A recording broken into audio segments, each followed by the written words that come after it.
Saudações rubro-negras! Se liga só, pessoal, porque tá começando aqui o Linha de Passe da ESPN, com a repercussão aí da derrota, infelizmente. Tô muito triste, a derrota do Flamengo, lei do ex aplicada, Gabigol fez o gol, foi uma história de terror no final, um pênalti pro Cruzeiro e o Gabigol foi lá e ainda fez de rebote que o Rossi defendeu. Terrível a noite pro rubro-negro carioca. Vamos se ligar no que tá rolando aqui na ESPN sobre esses jogaços. Se inscreva no canal e ative o sininho das notificações, além de todos os créditos à ESPN Brasil. Bora lá pro vídeo. André, tava pensando aqui numa vitória desse tamanho, né? E buscando aqui, até conversando com um companheiro aqui no WhatsApp, ele falou assim: William, eu acho que desde 2018 o Cruzeiro não tem uma vitória desse tamanho, porque anos de Série B, não ganhou o Campeonato Mineiro, não teve nenhum grande desafio internacional, um jogo grande desse tipo. Talvez no caminho para a final da Copa Sul-Americana o Cruzeirense tenha vivido um momento de inspiração e alegria semelhante ao de hoje, não sei, mas... Contra o Boca, principalmente, eliminando o Boca. Talvez ali, mas... Era uma competição internacional e o Cruzeiro chegou à final, poderia ter ganhado o troféu. Sim. Mas um time com essa qualidade do Flamengo, vencer da forma como venceu, porque não foi por acaso. Não. Fez um excelente segundo tempo o Cruzeiro. Sim. André, boa noite para você. Boa noite, William. Boa noite, amigos. Uma ótima noite ao pessoal em casa. É uma vitória muito expressiva para o time do Cruzeiro hoje, porque ela foi merecida, né? Durante o segundo tempo, em especial, o Cruzeiro foi o melhor time em campo e do outro lado estava a melhor equipe do futebol brasileiro e sul-americano. Uma coisa, o resultado não muda essa leitura, né? Sim. O que o jogo nos mostra é que uma equipe organizada, talentosa, confiante e passando a viver um bom momento, que é o que está acontecendo no Cruzeiro, e a gente vai poder falar sobre as razões desse bom momento durante o programa, consegue, numa determinada tarde e noite, uma atuação na qual ela merece ganhar de um time que tecnicamente é um pouco superior a ela e que coletivamente, até agora na amostra do ano, é bastante superior, né? O Cruzeiro vem jogando bem há algumas partidas, o Flamengo faz um ano que é muito bom, embora na Copa Libertadores tenha tido algumas partidas abaixo do que deveria fazer, e no jogo de hoje foi superado pelo Cruzeiro na maior parte do tempo. Muitos detalhes, né? Muitas coisas interessantes. Eu e o Eugênio conversávamos antes de entrar no ar. Fazia tempo que a gente não via o Rossi trabalhar da forma como trabalhou hoje. Pois é. E essa é a equipe que tem a melhor defesa do Campeonato Brasileiro, né? E ele foi, num determinado momento da partida, responsável pela manutenção das chances do Flamengo, porque se o Caio Jorge faz aquele segundo gol de fora da área, o chute que ele toca e a bola vai no travessão, 2-0 ali naquele momento, talvez a vitória do Cruzeiro fosse um resultado mais evidente e que não tivesse acontecido só no fim, como foi o que houve, né? Com o pênalti já no final do jogo e o gol do Gabriel, que começou a partida no banco. Perdendo o pênalti e fazendo o gol. Que mostra que as coisas elas podem ser emocionantes de diferentes maneiras. Mas, a respeito do momento do Cruzeiro, acho que dá pra gente dizer que, enfim, as pessoas que são responsáveis pela tomada de decisões, que resolvem as coisas, que ditam os rumos no clube, resolveram dar suporte, dar apoio à comissão técnica, em vez de ficar procurando ou aceitando os dedos que são apontados para a cabeça de treinadores sempre que as coisas vão mal. Então, o que tem acontecido no Cruzeiro? O Leonardo Jardim recebeu autorização para trabalhar em relação à ideia de jogo, escolha de jogadores, da forma que ele acha correta. Independentemente de serem contratações de peso, independentemente de serem jogadores de personalidade, Sim. Ele está fazendo o que ele acha certo fazer. E o Cruzeiro está, enfim, se aproximando do nível coletivo que o elenco do Cruzeiro nos estimula a pensar, né, naquilo que é possível fazer. Eu acho que a vitória de hoje não coroa nada, mas reforça que o momento é bom e reforça os motivos pelos quais o Cruzeiro alcançou esse momento. Na realidade, né, Birner, a gente parar para pensar, uma vitória sobre o Flamengo não sustenta um campeonato inteiro de mais 31 rodadas. O Cruzeiro tem que continuar evoluindo, tem que estar lá em cima e tudo. Mas olha para o momento do Léo Jardim, para o momento das escolhas que foram feitas, do caminho que foi trilhado, é um carimbo importante nesse trabalho, hein? Tudo bem? Tudo bem, William? Boa noite a você, André, Eugênio, Breiler, aos fãs e às fãs do esporte. Concordo plenamente, porque mesmo sendo um campeonato de pontos corridos, não há uma decisão direta, a não ser que chegue ali numa última rodada, ou penúltima rodada, 2 clubes disputando. Há algumas vitórias que pesam mais pelo que os clubes têm feito nos últimos anos. E são as vitórias contra Flamengo e Palmeiras. Isso. Né? São vitórias que carimbam, como você gosta de dizer, como você falou agora, um time que parece em ascensão. O torcedor do Cruzeiro confiava na ascensão antes do jogo, depois do jogo ele confia muito mais. Claro. Do que se tivesse vencido respeitosamente Fluminense, São Paulo, Inter, Vasco, até o Atlético. Talvez a vitória fosse mais prazerosa, mas como confiança para um time que o torcedor pretende ver se estabelecer no primeiro escalão, ou pelo menos na briga por uma das vagas diretas da Libertadores, quem sabe por um título, o resultado tem um peso enorme. E eu acho que fica uma coisa que eu tenho certeza que os torcedores dos outros clubes deveriam pensar, porque todos os clubes já viveram situações parecidas com o que eu vou dizer, mas eu acho que ninguém aprende. Futebol se faz coletivamente e não com nomes de jogadores. As histórias, o quarteto mágico, tais jogadores são os mais técnicos, precisam jogar, o craque sempre precisa ter espaço. Esse tipo de coisa que a gente sempre ouve quando um time contrata jogadores que às vezes não querem jogar sem a bola, que não se encaixam, que tecnicamente são mais capazes, deveria acabar depois do jogo de hoje. Deveria acabar depois dessa temporada. Mesmo que o Cruzeiro não seja campeão, porque uma coisa é certeza.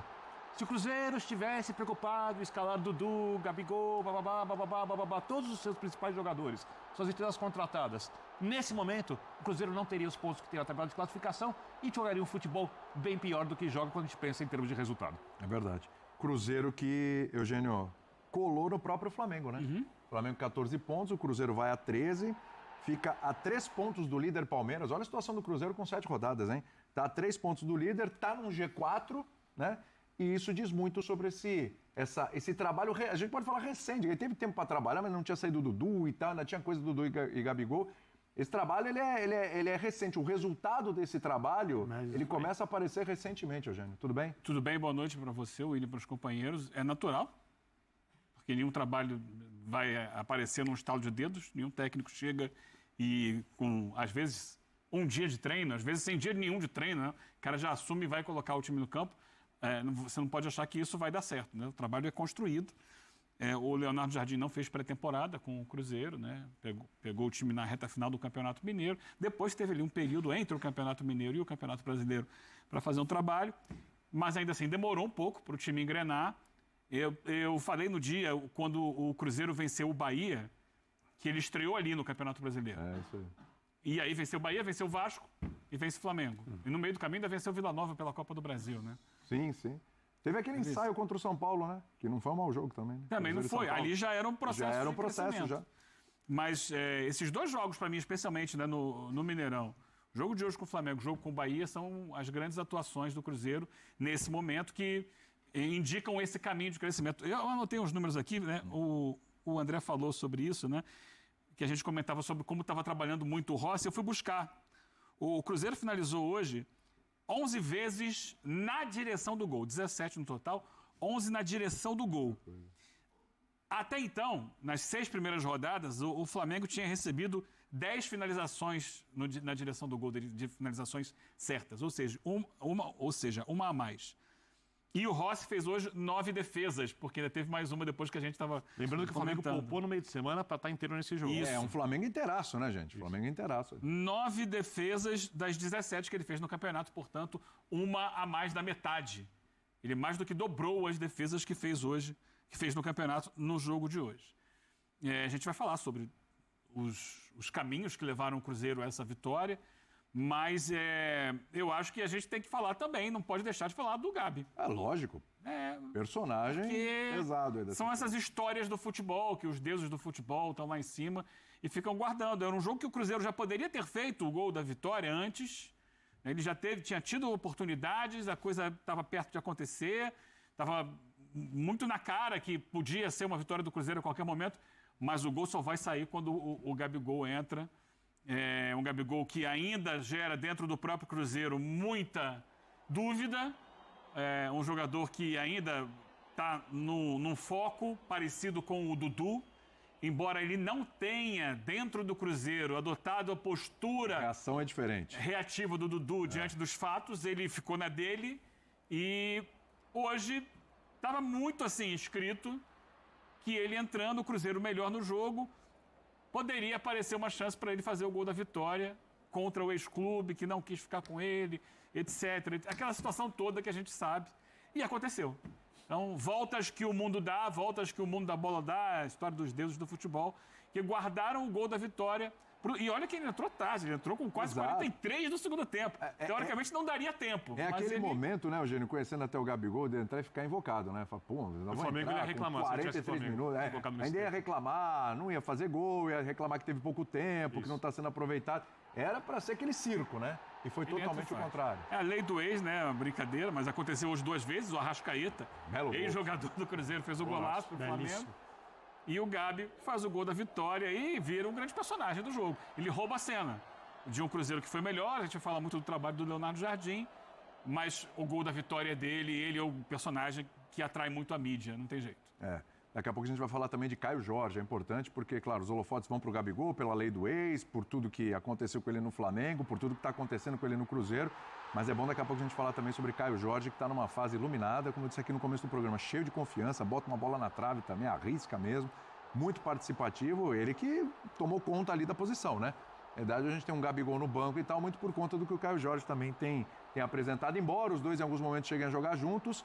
Mas hoje, né, Breler, assim, ficou claro para o Leonardo Jardim, pelo início da partida, que assim, determinados adversários não dá para fazer essa brincadeira de Caio Jorge com o Gabigol. Aqui a postura vai ser diferente. E acho que muito dessa vitória passa pela escalação do Leonardo Jardim, pela formação tática do jogo de hoje, né, Breler? Tudo bem? Exato, William, tudo bem? Boa noite para você, para os companheiros. O Gabigol, né, como o Eugênio falou, é o grande personagem dessa vitória, mas o protagonista hoje do Cruzeiro é o Leonardo Jardim, porque realmente tomou conta do time, começa a dar a cara dele e o Cruzeiro de hoje contra o Flamengo tem uma virtude muito importante que incomodou o Flamengo. E o primeiro gol sai dessa forma, a pressão alta. Isso daí já tem sido a marca do trabalho do Leonardo Jardim e ele muda a estrutura da equipe do Cruzeiro para acomodar essa virada de chave da equipe. Inclusive as peças ele muda, exato, né? Para ter o fôlego para fazer isso. Com Wanderson, com Christian, com Caio Jorge, é um time menos vistoso, mas muito mais intenso, com capacidade de subir essa pressão e incomodar um time que sai muito bem, que é o Flamengo. Então é um grande mérito do Leonardo Jardim. A gestão de vestiário também fala nesse jogo de hoje, porque administrar um Gabigol não é fácil na reserva, com poucos minutos, mas aí, postura exemplar dos dois lados. O Leonardo Jardim privilegiando o time e o Gabigol entendendo o momento dele, entendendo também o momento da equipe. É porque não tem outra opção além dessa nesse momento. Exato, e que... Ou entende ou entende ou caminho do Dudu. Mas do lado do Gabigol, pelo menos...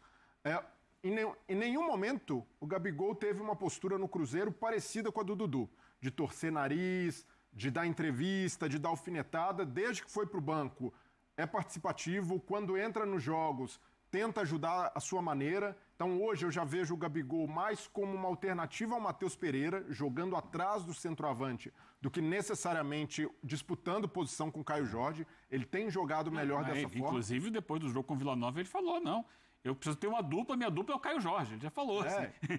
Eu tenho que ter alguém do meu lado e esse cara já se escalou no lugar do Matheus Pereira. Então, mas é uma postura exemplar do Gabigol, sem causar, e até no banco mesmo, na hora que sai o gol do Caio Jorge, vibra com todo mundo, conversa com o Leonardo Jardim, talvez até passando alguma dica ali de algum jogador do Flamengo que ele conhece bem. Então é isso que se espera de um jogador como ele. E o principal, quando entrar, dá a sua contribuição, ele perde o pênalti, é verdade, mas estava atento, concentrado, faz no rebote. E a gente fala também do Cruzeiro, né, que é um grande jogo do Cruzeiro, uma grande vitória, talvez a maior em muito tempo.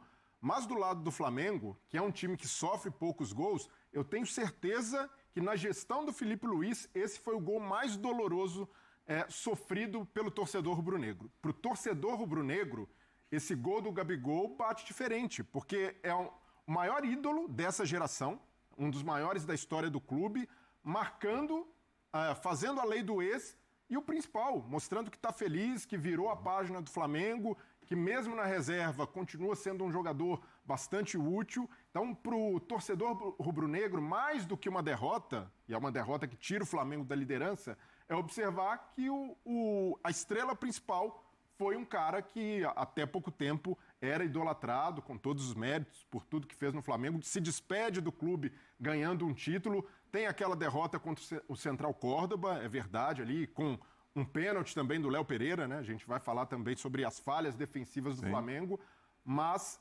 essa derrota para o Cruzeiro, pelo contexto, né? Perder a liderança e o Gabigol sendo o cara decisivo, para o torcedor rubro-negro é muito lamentada, mas é preciso também ter cuidado para não criar ali um alvoroço, uma tempestade, um copo d'água de um trabalho que é muito bom até aqui. Eu concordo contigo que o protagonista é o treinador do Cruzeiro no jogo de hoje, porque essa mudança de rumo do trabalho radical, porque o time começa a temporada como um time das estrelas. E agora ele virou um time de futebol. Sim. Né? Agora ele virou um time do técnico. O Biner, do time que começou hoje, 9 jogadores já estavam ano passado no Cruzeiro. As exceções Fabrício Bruno e Wanderson. Os outros 9 estavam ano passado na final da Copa Sul-Americana. As contratações do início do ano... Com uma ideia de jogo bem diferente, né? Porque é um time de marcação alta, como vocês falaram, e muito direto. Não é um time que se preocupa em ter a posse de bola, e nem daria para fazer isso. Eu sempre, assim, para mim, um desenvolvimento de trabalho elogiável, de se aplaudir em pé, que eu me lembro, e aí demorou muito tempo, por isso que eu vou citar aqui como exemplo, o do Jürgen Klopp. Ele estava no Liverpool, o time roubava a bola, jogo agudo, roubava a bola, jogo agudo. 99 pontos na Premier League, vice-campeão. City com 100. Ele falou, nós precisamos ter mais a posse de bola, porque o time em algum momento se cansa, porque a pressão alta não dá para ser feita o tempo inteiro. Pressiona, pressiona, pressiona, pressiona. Uma hora essa pressão vai baixar, seu adversário vai fazer a transição, vai passar tocando a bola, suas linhas estão mais altas, você acaba tomando gol. Então, para você gerenciar os jogos, você precisa ter também um time capaz de manter a bola. Você precisa num jogo de alto nível tático. No Cruzeiro, o trabalho é inicial, e no Brasil, o treinador tem pouco tempo para trabalhar. Então, dentro do que era possível se fazer, eu acho que o Leonardo Jardim supera o que qualquer um imaginava em tão pouco tempo. Quando a gente olha, não estou falando dos resultados, estou falando o jogo coletivo do Cruzeiro, que poderia não ter gerado também os resultados. Se tivesse terminado empatado hoje, não houvesse o pênalti, era 1-1 e o jogo teria sido tão bom quanto foi. Sim, ainda não é um jogo tão vistoso como o do Flamengo, mas eu tenho certeza... Mas é pedir demais também, né? Não, mas eu tenho certeza que o torcedor do Cruzeiro se sente muito representado com o que vem em campo. Sem dúvida. Claro. Porque a entrega, se a gente fizer um paralelo, né, do que foi o Cruzeiro naquele jogo contra o Muxuca e Runa no Mineirão, parece outro. Não é nem 3 jogos da Sul-Americana, Breno. Não parece nem outra equipe, parece outro clube. Porque a energia é diferente. Hoje, mais de 50 mil torcedores no Mineirão e o campo passa muito para a arquibancada. Então, o Cruzeiro, desde o início, marcando lá em cima, pressionando, e aí é gol do Caio Jorge em pouco tempo. Logo em seguida, bola no travessão. Então, um time com essa intensidade tende mais a conquistar e cativar o torcedor do que um time de medalhões que vai jogar só no intuitivo. E outra coisa que referendo ao que você disse, quando você citou uma disputa por posições, você citou o Gabigol ou o Matheus Pereira. Eu vejo isso. Tem lógica, muitas vezes. Eventualmente o Gabigol pode entrar no lugar do Caio mais adiantado. E aí tem uma outra questão. Você falava, o Gabigol entrou no final do jogo, e eu disse aqui, se fosse nos tempos de Flamengo ali, ia entortar a cara. É um reboliço. Gabigol no Flamengo queria ser centroavante. Isso. E não queria jogar em outra posição. Deixou isso muito claro. Não queria jogar em outra posição. Sim. E ele tinha como concorrentes o Pedro de centroavante e o Arrascaeta na posição em que o Matheus Pereira atua. Quer dizer, é uma mudança de comportamento, um enquadramento positivo que a situação, e aí a diretoria tem que respaldar, o técnico tem feito, que transforma o Cruzeiro, repito de novo, num clube de futebol onde a camisa e a instituição são mais importantes que as suas estrelas e as retóricas. Aparentemente, o Gabriel foi inteligente ao não tomar o mesmo caminho em termos de postura do Dudu. Eu vou jogar, isso aqui está tudo errado. Há algumas informações, as pessoas especializadas na cobertura do Cruzeiro em Belo Horizonte, até em relação ao Dudu, um comportamento interno assim, abertamente contrário à comissão técnica. Leonardo Jardim falou sobre isso. Né? Então, é uma coisa que é difícil qualquer treinador tolerar. Qualquer um. Da maior trajetória à menor. Do maior nome ao que é interino. Nenhum treinador tolera esse tipo de coisa. A questão é, quem está acima banca Isso. ou não banca? Quem está acima permite que o jogador se comporte desse jeito e faz com que a coisa se alastre no grupo ou não? Então a minha impressão é que é óbvio que existe um raciocínio, uma postura que são inteligentes do Gabriel. Porque ele não começou no futebol outro dia e ele sabe muito bem o que acontece em determinados casos de rebeldia, posturas antiprofissionais, etc. Mas o ambiente é que determina como os jogadores se comportam. É o jeito que a coisa está sendo tocada que determina como os jogadores vão se comportar. Então, E o caso do Dudu, E o caso do Dudu é um exemplo É claro isso, ó. para todo mundo. a partir de agora é assim. E assim, ao contrário do que muita gente pensa, o caso do Dudu não é uma demonstração de força do técnico. É um recado de quem está acima do técnico. Do clube, é. Porque senão você vai ficar trocando técnico sempre. Não pode ter sido uma coincidência que esse trabalho começar a se mostrar melhor em campo, com o produto final e resultados e boas vitórias, nenhuma tão importante e tão clara como a de hoje, óbvio, mas a coisa vinha se mostrando a ponto de a gente não considerar uma surpresa o Cruzeiro ter ganhado do Flamengo hoje, é a frase do Pedrinho, que é o dono da SAF, dizendo: contratamos mal. No momento em que ele diz contratamos mal, ele faz duas coisas. Ele responsabiliza quem fez as contratações Sim. e ele diz ao técnico: eu não vou mais ficar apontando para sua cadeira, porque o Diniz pagou, o Fernando Seabra pagou, e agora não é possível que se traga uma comissão técnica de outro país para fazer o mesmo tipo de coisa com ela. Então, assim, o ambiente determina muita coisa. E, finalmente, o ambiente do Cruzeiro é um ambiente em que o trabalho da comissão técnica, que pode dar certo, pode não dar, Pode ser feito, simplesmente isso. porque ele precisa ser feito. É isso. Ele precisa ser feito. Porque senão o dono da SAF assume o time. Escolhe os jogadores. E é muito bom para o põe pra Cruzeiro jogar. que isso tenha acontecido, que o time esteja engrenando rapidamente, porque se a direção do Cruzeiro pretende reforçar a equipe, dar ao treinador os jogadores que ele quer, o treinador hoje tem uma ideia muito clara do que precisa. Claro. Porque ele achou formas de jogar e construir então, isso. a gente tem a permissão de imaginar que a próxima janela do Cruzeiro vai ser pesada. Sim. Porque existe quem fala contratamos mal, também fala precisamos, então, contratar bem. Sim. Né? Esse técnico, Vamos reverter esse quadro. se ele vai receber o nosso apoio em questões disciplinares, se ele vai ter liberdade para trabalhar, se ele não vai se preocupar com gente boicotando o trabalho dele, eu preciso dar a ele aquilo que ele entende ser necessário para que o time seja como ele quer, não só o jeito de jogar. Então o Cruzeiro vive uma fase que faz com que a torcida imagine uma série de coisas e a torcida está na dela, porque o que é passado para ela acabou o tempo de vacas magras, agora tem dinheiro para investir, nós vamos trazer jogadores que são estrelas do futebol, etc. É preciso fazer direito. Então, não dá para dar desculpa de não temos orçamento para fazer boas contratações na próxima janela. E existe o compromisso em corrigir o erro das janelas anteriores. Não foram todos os erros, alguns foram.